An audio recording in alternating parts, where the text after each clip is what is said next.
Hi மக்களே, அனைவருக்கும் வணக்கம். This is கலராஜ். டிஎன்பிசி மற்றும் மற்ற தமிழ்நாடு காம்படிட்டிவ் எக்ஸாம்ஸ்க்கு தேவையான ஆப்டிடியூட் அண்ட் ரீசனிங். ஸோ இதில் நம்ம எல்சிஎம் அண்ட் ஹெச்எஃப் இதை பற்றி தான் பார்த்துட்ருக்கோம் இல்லைங்களா. ஸோ இந்த எல்சிஎம் அண்ட் ஹெச்எஃப் பொறுத்தவரை எக்ஸாம் பாயிண்ட் ஆஃப் வியூலேருந்து என்னென்ன மாதிரியான கொஸ்டின் கேட்க வாய்ப்புகள் இருக்குது, ஸோ எக்ஸாமில் ஆல்ரெடி கேட்ட கேள்விகள் என்ன, ஸோ அது எல்லாத்தையும் நம்ம தொடர்ச்சியாக வீடியோக்களில் பார்த்துட்ருக்கோம். அதே போல் இந்த வீடியோலையும் என்னென்ன டைப்ஸ் ஆஃப் சம்ஸ் இருக்குது, எக்ஸாமில் கேட்டக்கூடிய கொஷின்ஸ் எல்லாத்தையும் நம்ம தொடர்ச்சியாக நம்ம பார்க்க ஆரம்பிக்கலாம். ஸோ வீடியோவை முழுமையாக பாருங்கள். ஸோ இந்த கொஷின் ரொம்ப ரொம்ப ரொம்ப முக்கியமான ஒரு கொஷினுங்க ஆக்சுவலாக. ஸோ இப்போ ஆல்ரெடி நம்ம போன வீடியோவில் பார்த்துருப்போம்ல, என்ன பார்த்துருப்போம், பெல் சவுண்ட் வச்சு நம்ம பார்த்துருப்போம், அப்புறம் பீப் சவுண்ட் வச்சு நம்ம பார்த்துருப்போம் இல்லைங்களா. ஸோ அந்த மெத்தட் ஆஃப் கொஷின் சொல்கிறேன். ஸோ இங்கே என்ன கேட்டிருக்காங்க அப்படின்னு சொல்லிட்டு ஃபஸ்ட் நான் படிச்சிடுறேன். A, B and C start at the same time in same direction to run around a circular stadium. A complete a round in 252 seconds, B in 308 seconds and C in 198 seconds, all starting at the same point. After what time will they meet again at the starting point? So என்ன சொல்கிறாங்க, ABC அப்படின்னு சொல்லிட்டு 3 பேர் இருக்காங்க. அந்த 3 பேரும் ஒரு circular ஸ்டேடியமில் அவங்க பார்த்திங்கன்னா ஓடிட்டுருக்காங்க. அப்படி ஓடும் போது ஏ பார்த்திங்கன்னா 252 செகண்ட்ஸ்லையும், பி 308 செகண்ட்ஸ்லையும், சி 198 செகண்ட்ஸ்லையும் ஓடிடுவாங்களாமா. அப்போது அவங்க 3 பேர் ஓடிட்டுருக்காங்களே, அப்படி ஓடும் போது 3 பேரும் ஒரு பாயிண்டில் முடிப்பாங்கள்ல, சேம் பாயிண்டில் முடிப்பாங்கள்ல, அப்படி அவங்க முடிக்கக்கூடிய அந்த ஸ்டார்டிங் பாயிண்ட் எவ்வளோ நேரத்தில் அவங்க முடிப்பாங்க அப்படின்னு கேட்குறாங்க சரிங்களா. So after what time will they meet again at the starting point. அப்போ ஒரு ஸ்டார்டிங் பாயிண்ட்லேருந்து 3 பேரும் ஏபிசி ஓடுறாங்க. ஏ 252 செகண்ட்ஸில் ஓடி முடிக்கிறாரு, பி 308 செகண்ட்ஸில் ஓடி முடிக்கிறாரு, சி 198 செகண்ட்ஸ் ஓடி முடிக்கிறாரு. அப்போ 3 பேரும் ஸ்டார்டிங் பாயிண்டில் எந்த டைமில் மீட் பண்ணுவாங்க சரிங்களா. ஸோ அதை நீங்கள் கண்டுபிடிங்க அப்படின்னு சொல்கிறாங்க. ஸோ நம்ம இங்கே செகண்ட்ஸில் கொடுத்துருக்காங்க இல்லைங்களா. ஸோ செகண்ட்ஸில் கொடுத்து நம்ம என்ன கண்டுபிடிப்போம், ஃபஸ்ட்டு எல்சிஎம் கண்டுபிடிச்சிப்போம். கண்டுபிடிச்சா அதை நம்ம மினிட்டுக்கு மாற்றோன்னா எத்தனை மினிட்ஸில் அவங்க ஓடி முடிச்சிருப்பாங்க கண்டுபிடிச்சிடலாம் இல்லைங்களா. ஸோ கண்டுபிடிக்கலாமா, ஈஸி தானே நமக்கு, ரைட். ஸோ ஃபஸ்ட் நமக்கு கொடுத்துருக்கக்கூடிய அந்த செகண்ட்ஸ் நம்ம எடுத்துக்கலாம். ஸோ ஃபஸ்ட் நமக்கு என்னென்ன கொடுத்துருக்காங்கன்னு பார்ப்போம். ஃபஸ்ட் 252, ஏ 252, ஸோ 252, பி 308, சி 198. ஸோ இதுக்கு நம்ம என்ன கண்டுபிடிக்கணும், எல்சிஎம் கண்டுபிடிக்கணும் சரிங்களா. ஸோ ஃபஸ்ட்டு 2ஆல் பண்ணலாம். 2126 வரும், 2154 வரும், அடுத்து 299 வரும். ஸோ இதை அப்படியே நம்ம எல்லாத்தையும் போடுவோம். திரும்ப இதால் பண்ணலாம், 2ஆல் பண்ணலாம், 3ஆல் பண்ணலாமா. ஸோ 342 சார், 3 இந்த 154 அப்படியே வந்துடும், 333 சார் வரும், 99 இருக்குது ரைட். ஸோ அடுத்து நம்ம 2ஆல் பண்ணலாம். 221 இங்கே 77, 33 அப்படியே வந்துடும். அடுத்து 3ஆல் பண்ணலாம். 37 சார், 77 அப்படியே வந்துடும். 311 சார், இப்போ 7ஆல் பண்ணலாம். 71 சார், 711 சார், இந்த 11 அப்படியே வந்துடும். இப்போ 11ஆல் பண்ணலாம். இப்போ 11ஆல் பண்ணோன்னா 1 அப்படியே வந்துடும். 11 சார், 11 சார் ரைட். ஸோ இது எல்லாத்தையும் நம்ம இன்டு பண்ணலாம் ஓகேங்களா. ஸோ இப்போ நீங்கள் கிடைச்சிருக்கக்கூடிய இந்த எல்லா வேல்யூஸும் நம்ம இன்டு பண்ணோம் அப்படின்னா நமக்கு என்ன கிடைக்கிதுங்க, 2772 என்னங்க அது 2772 செகண்ட்ஸ் தான். ஏன்னா நம்ம கொஷினில் கொடுத்து எல்லாமே செகண்ட்ஸ் தான். இது மினிட் கன்வெர்ட் பண்ண நம்ம என்ன பண்ணணும், டிவைடட் பை 60 போடணும். அப்போ 60 போட்டிங்கன்னா மினிட் கன்வெர்ட் ஆயிரும். அப்படின்னு உங்களுக்கு எவ்வளோ கிடைக்கும், 46.12 கிடைக்கும். அப்போ 46ன்றது 46 மினிட்டு சரியா, 12ன்றது 12 செகண்ட்ஸ் ரைட். அப்போ 46 மினிட் 12 செகண்ட்ஸில் அவங்க 3 பேரும் ஸ்டார்டிங் பாயிண்ட்டுக்கு திரும்ப வந்திருப்பாங்க. அப்போ இதுதான் நமக்கு ஆன்சர் ஓகேங்களா. ரொம்ப சிம்பிள் தான் இல்லைங்களா. ஸோ கொடுத்துருக்கிறதுக்கு எல்சிஎம் எடுக்கிறீங்க, அது வேல்யூஸ் செகண்ட்ஸில் இருக்க மினிட்டு கன்வெர்ட் பண்ணுறீங்க, ஆன்சர் வந்துடும், அவ்வளோதான் சரியா. ஸோ இந்த மெத்தட் ஆஃப் சம்ஸ் உங்களுக்கு புரிஞ்சுதா, பெல்லாக இருக்கட்டும், பீப் சம்ஸாக இருக்கட்டும், ஸோ இதாக இருக்கட்டும், ஓரளவுக்கு புரிஞ்சுது இல்லைங்களா. ஸோ அடுத்த சம் போகலாம். இது இன்னொரு மெத்தட் ஆஃப் சம்முங்க ஆக்சுவலாக. ஓகேங்களா. இது ரொம்ப முக்கியமான மெத்தடும் கூட. ஸோ இது எப்படி அப்படின்னா, நமக்கு வந்து கொஷினில் ஒரு குறிப்பிட்ட நம்பர் கொடுத்துட்டு அந்த நம்பரை வந்து டிவைட் பண்ணணும், இல்லைனா வந்து பார்த்திங்கன்னா ஆட் பண்ணணும், இல்லைனா இதுக்கான ரிமைண்டர் இது அப்படின்னு சொல்லி கொடுப்பாங்க. இது நம்ம ஆல்ரெடி போன வீடியோஸில் வந்து பார்த்துருப்போம், லைட்டாக அந்த மெத்தட் வந்து நம்ம பார்த்துருப்போம். சரிங்களா. ஸோ அதே கான்செப்ட் தான் இங்கேயும். இங்கே முக்கியமாக நமக்கு கொஷினில் ஒரு நம்பர் வந்து கொடுத்துருக்கவே மாட்டான், அந்த நம்பரை சுற்றி தான் நம்ம வந்து கண்டுபிடிப்போம். சரிங்களா. ஸோ இங்கே அதே மாதிரி தான், அது எப்படி கண்டுபிடிக்கிறது அப்படின்னு சொல்லி நம்ம பார்ப்போம். ஃபஸ்ட்டு கொஷினில் கொடுத்துட்டு வந்து படிச்சிடுறேன். The least number which should be added 2497 so that the sum is exactly divisible by 5, 6, 4 and 3. So ஒரு லீஸ்ட் நம்பர் இருக்குது, அந்த லீஸ்ட் நம்பரை நீங்கள் 2497 அப்படின்ற நம்பரை வச்சு நீங்கள் ஆட் பண்ணும் போது உங்களுக்கு எந்த நம்பர் வச்சு நீங்கள் ஆட் பண்ணீங்களோ, ஃபார் எக்ஸாம்பிள் வந்து இப்போது வந்து 10 வச்சு ஆட் பண்ணிங்கன்னு வச்சுப்போம். இப்போ 10 வச்சு ஆட் பண்ணிங்கன்னா அந்த நம்பர் என்ன ஆகுமா, நீங்கள் ஆட் பண்ணிட்டு அப்புறம் 10ஆல் எக்ஸாக்டாக டிவைட் ஆகுமா. அப்படி டிவைட் ஆகும். சரிங்களா. அது பின்னாடி கண்டுபிடி உங்களுக்கே தெரியும். அப்படி டிவைட் ஆகிட்ட அப்புறமா sum of exactly divisible by 5643. அப்போது அந்த நம்பரை நீங்கள் 5643ஆல் நீங்கள் டிவைட் பண்ணும் போதும் என்ன ஆகுமா, அதோடைய வேல்யூஸும் சேமாக இருக்குமா. ஸோ இது எப்படி கண்டுபிடிக்கிறது, கொஷின் லைட்டாக புரியாத மாதிரி இருக்கும். ஸோ நம்ம சால்வ் பண்ணுவோம், புரிஞ்சிடும். ஃபர்ஸ்ட் நம்ம கொடுத்துருக்கூடிய அந்த வேல்யூஸ் 5643 இருக்குல்ல, ஸோ அதுக்கு வந்து நம்ம எல்சிஎம் எடுத்துக்கலாம். ரைட். ஸோ 5, 6, 4, 3. ஸோ இதுக்கு வந்து நம்ம எல்சிஎம் எடுக்கலாம். ஸோ ஃபஸ்ட்டு 12 பண்ணலாம், 5 அப்படியே வந்துடும். 2 3s are 6, 2 2s are 4, 3 அப்படியே வந்துடும். இப்போ 3ஆல் பண்ணலாமா. ஸோ 3 5 அப்படியே வந்துடும். 3 1s are 3, 2 அப்படியே வந்துடும். 3 1s are 3. ஸோ எல்லாத்தையும் போட்டு பார்ப்போம்.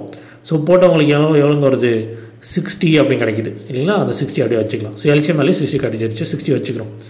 அடுத்து நம்ம கொஷினில் 2497 அப்படின்னு சொல்லி ஒரு நம்பர் இருக்குது. அந்த நம்பர் கூட ஒரு குறிப்பிட்ட நம்பரை நம்ம ஆட் பண்ணும்போது எக்ஸாக்டாக எந்த நம்பர் ஆட் பண்ணிங்களோ அதாலேயே டிவைட் பண்ண முடியும் அப்படின்னு சொல்லலாம். சரிங்களா. ஸோ அந்த நம்பர் என்னன்னு நமக்கு தெரியாது இல்லைங்களா. ஸோ அதை நம்ம மைண்டில் வச்சுக்கோங்க. அடுத்து இப்போ நம்ம இருக்கக்கூடிய நம்பர் என்னது, 297. ஓகேவா. ஸோ சரி 2497. இந்த 2497 இருக்குல்ல. ஸோ இந்த 2497க்கு ஃபஸ்ட் நம்ம என்ன பண்ணணும், நம்ம கண்டுபிடிச்ச இந்த வேல்யூ இருக்குல்ல 60, அதால் நம்ம டிவைட் பண்ணணும். ஓகேங்களா. டிவைட் பண்ணலாமா 60ஆல் பண்ண என்ன கிடைக்கும், 64 1. இப்போ 2460 வரும். ஸோ நமக்கான ரிமைண்டர் என்ன கிடைக்குது, 37 கிடைக்குது. ஸோ ரிமைண்டர் வந்து 37 கிடைச்சிருக்கு. சரிங்களா. ஸோ இது ஒன்று ஞாபகம் வச்சுக்கோங்க. அடுத்து இப்போ நம்ம ஒன்று கொடுத்துருக்கூடிய அந்த நம்பர்ஸ் வந்து எல்சிஎம் எடுத்து 60 கண்டுபிடிச்சிருக்கோம். அந்த 60ஐ அவங்க சொல்லியிருக்க அந்த நம்பரால் நம்ம டிவைட் பண்ணி ரிமைண்டர் வந்து 37 கண்டுபிடிச்சிட்டோம். ஏன்னா கொஷினில் நமக்கு ரிமைண்டர் கொடுக்காதனால நம்ம ரிமைண்டர் கண்டுபிடிச்சிட்டோம். சரிங்களா. இப்போது நம்ம என்ன பண்ணோம் அப்படின்னா, இந்த 60 இருக்குல்ல, இந்த 60ஐயும் இந்த ரிமைண்டர் இருக்குல்ல இந்த 37ஐயும் இது ரெண்டையும் நம்ம மைனஸ் பண்ணணும். ஸோ 60 மைனஸ் 37 பண்ணினா உங்களுக்கு எவ்வளோ கிடைக்கிது, 23. ஸோ இந்த 23 தான் நமக்கான ஆன்சர். இங்கே உங்களுக்கு ஒரு டவுட் வரும், நீ ஃபஸ்ட்டு என்னப்பா சொன்னேன், அந்த பெரிய நம்பர் இருக்குது, அந்த பெரிய நம்பர் கூட ஒரு குறிப்பிட்ட நம்பரை ஆட் பண்ணோன்னா எக்ஸாக்டாக டிவைட் ஆகக்கூடிய அந்த வேல்யூ கிடைக்கும்னு சொன்னல, அது எப்படி அப்படின்னு கேட்டிங்கன்னா, இந்த 23 இருக்குல்ல, ஸோ இந்த 23ஐ அவன் சொல்லியிருக்கக்கூடிய அந்த 2497 இருக்குல்ல, அது கூட நீங்கள் ஆட் பண்ணிங்கன்னா என்ன வேல்யூ கிடைக்குமோ அந்த வேல்யூவை நீங்கள் கண்டுபிடிச்சி எல்சிஎம் வேல்யூ 60ஆல் நீங்கள் டிவைட் பண்ணால் எக்ஸாக்டாக டிவைட் ஆகணும். சரிங்களா. ஸோ அதுவும் நான் எழுதிறேன் கீழே அது எப்படின்னு சொல்லிட்டு. ஓகேங்களா. ஸோ உங்களுக்கு எக்ஸாம்பிளில் நீங்கள் ஆன்சர் செக் பண்ணால் அப்படி செக் பண்ணிக்கலாம்.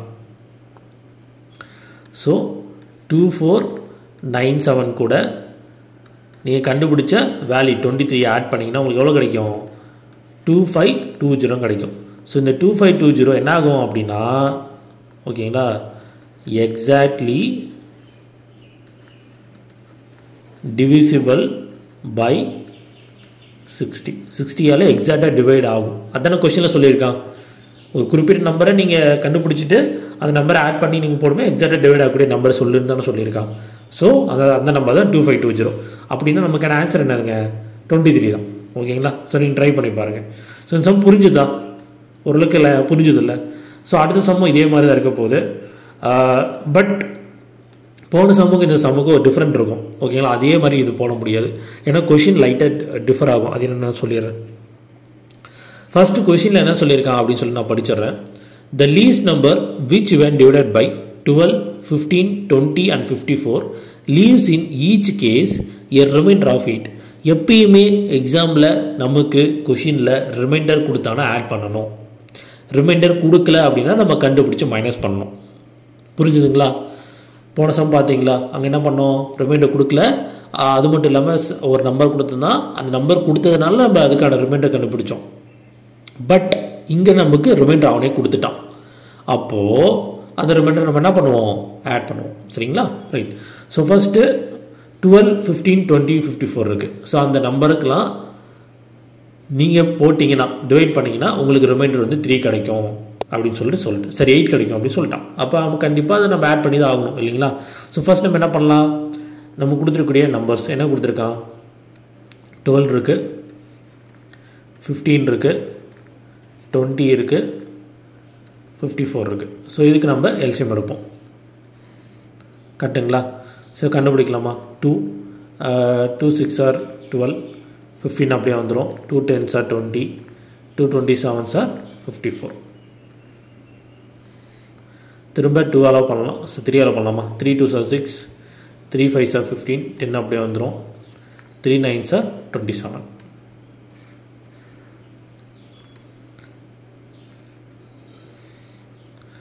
இப்போது 5 அலோவ் பண்ணலாமா? 2 அப்படியே வந்துடும்.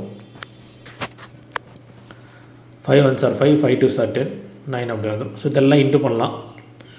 இல்லை 2 2 இருக்குது. ஸோ திரும்ப 2 அலோவ் பண்ணலாம். 2 1 2 1s ஆர் 2 9. ரைட். ஸோ எல்லாம் இன்ட்டு பண்ணிங்கன்னா எவ்வளோ கிடைக்குதுங்க, 540 அப்படின்னு கிடைக்குது. சரி, என்ன கிடைச்சிருக்கு, 540 அப்படின்னு கிடைச்சிருக்கு. ஓகேங்களா? இப்போது இங்கே நீங்கள் முக்கியமாக கவனிக்க வேண்டியது என்ன அப்படின்னா, ஒரு கான்செப்ட் இருக்குது. சரிங்களா? இப்போ நான் ஆட் பண்ணுன்னு சொன்னல, அது எப்படி ஆட் பண்ணணும்னு சொன்னேன் அப்படின்னா அது எழுதிக்கோங்க, எழுதுறதுனா கூட. சரிங்களா? So required number is equal to LCM of divisors plus remainder. சரிங்களா? நமக்கு தேவைப்படக்கூடிய அந்த நம்பர் வந்து எல்சிஎம் உடைய டிவிசர்ஸ் அப்படின்னா நம்ம கண்டுபிடிச்சி எல்சிஎம் வேல்யூவும், ஓகேவா, கொஷினில் ரிமைண்டர் கொடுத்தனா அந்த ரிமைண்டரையும் நம்ம ஆட் பண்ணுறது தான் அவங்க கேட்கக்கூடிய அந்த நம்பர். ஸோ இதுதான் வந்து பார்த்திங்கன்னா ஃபார்மெட்டு. ஓகேங்களா? ஸோ எல்சிஎம் வந்து நம்ம கண்டுபிடிச்சிருக்கோம். எவ்வளோ கண்டுபிடிச்சிருக்கோம், 540. ஸோ அந்த 540யும் கொஷினில் கொடுத்துக்கூடிய ரிமைண்டர் எவ்வளோங்க, 8, அதை ஆட் பண்ணிங்கன்னா ஆட்டோமேட்டிக்காக நமக்கு ஆன்சர் கிடச்சிரும், 548. ஸோ இதுதான் நமக்கான ஆன்சர். ஓகேங்களா? So required number is equal to LCM of divisors plus remainder. ஞாபகம் வச்சுக்கோங்க. ஓகேங்களா? ரிமைண்டர் ஆட் பண்ணுங்கன்னு சொன்னோம்ல, அது இதுக்காக தான். ஓகேவா? ஸோ இந்த மெத்தட் ஆஃப் சம் உங்களுக்கு புரிஞ்சிருக்குன்னு நினைக்கிறேன். எப்படி கொடுத்தாலும் ஓரளவுக்கு வந்து நம்ம போட்டுற முடியும். இப்போது ஓரளவுக்கு நம்ம எல்லா மெத்தட் ஆஃப் சம்மும் இங்கே பார்த்தோம் இல்லைங்களா? ஸோ இந்த மெத்தடில் யாருக்கா டவுட் இருந்துக்கு அப்படின்னா மறக்காமல் கமெண்ட் பண்ணுங்கள். ஸோ இந்த வீடியோவில் நம்ம பார்த்த வரையும் இந்த எல்லா கணக்குகளும் உங்களுக்கு எளிமையாக புரிஞ்சிருக்குன்னு நம்புகிறேன். ஸோ உங்களுக்கு யாருக்கா டவுட் இருக்குது, எதாவது கேட்கணும்னு நினச்சிங்கன்னா கீழே அந்த WhatsApp and Telegram channel links எல்லாம் கொடுத்துருக்கேன், அங்கே போய் ஜாயின் பண்ணிக்கோங்க. அதுக்கு உங்களுக்கு டவுட் இருந்தாலும் அங்கே நீங்கள் கேட்கவும் செய்யலாம். நம்ம டெய்லி போஸ்ட் பண்ணக்கூடிய வீடியோஸோட லிங்க்ஸ் எல்லாமே நம்ம அங்கே ஷேர் பண்ணிட்டுருக்கோம். ஸோ அங்கே நீங்கள் டெய்லி வந்து பார்த்துக்கவும் முடியும்.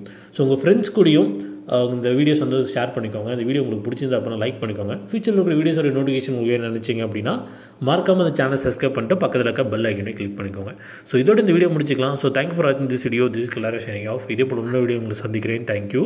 நன்றி, வணக்கம்.